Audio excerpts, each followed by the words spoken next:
Assalamualaikum warahmatullahi wabarakatuh. Good morning, venerable judges and my precious audience. My name is Amirah Zalsabilah Dwi Zahra, number 24 from Universitas Negeri Makassar.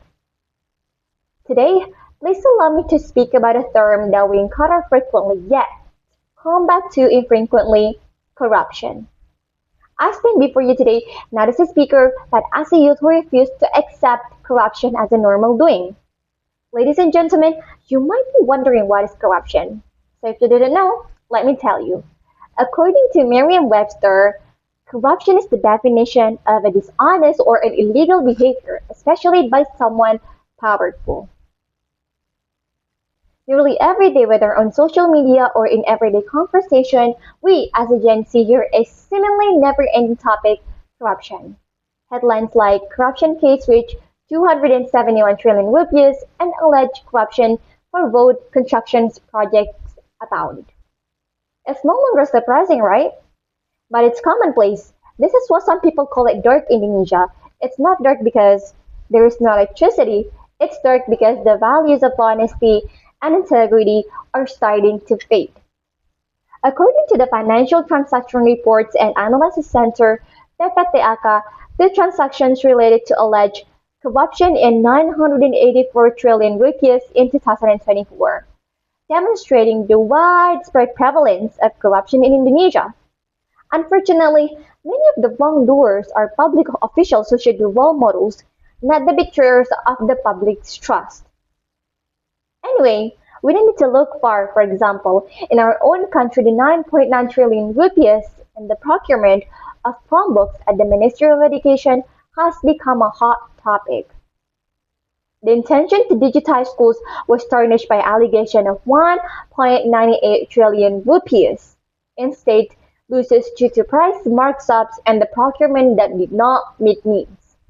So, this type of corruption not only harms the states, but also kills the hope of the younger generation.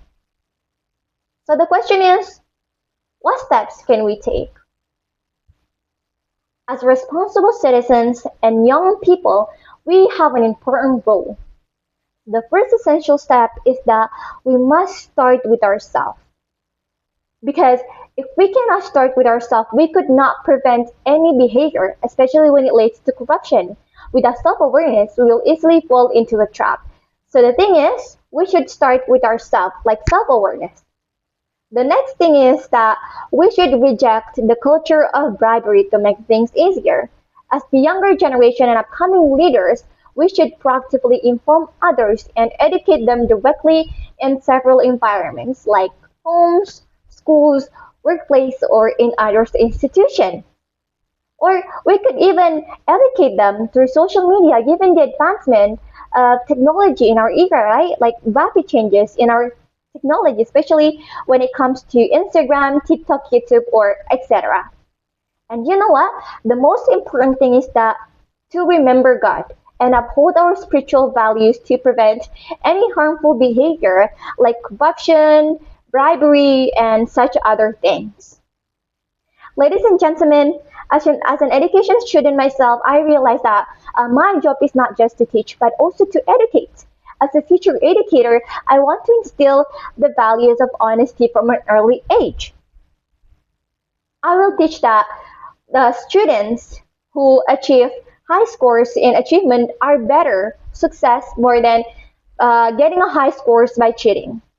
Because I believe that children that are raised with integrity will grow into a clean leaders. Because as 𝐾𝐄𝐑𝐎𝐴 said, education is an effort to advance moral character, and corruption is the felt evidence of moral character. My proud friends, Indonesia may be dark today, but darkness doesn't mean hopeless. The light is there within us, the younger generation. So, let's fight corruption not just with words, but with attitude, choices, examples. Because a clean Indonesia is not a dream. We could make it through. In the voices of youth against corruption for a better tomorrow. Thank you for listening. Wassalamualaikum warahmatullahi wabarakatuh.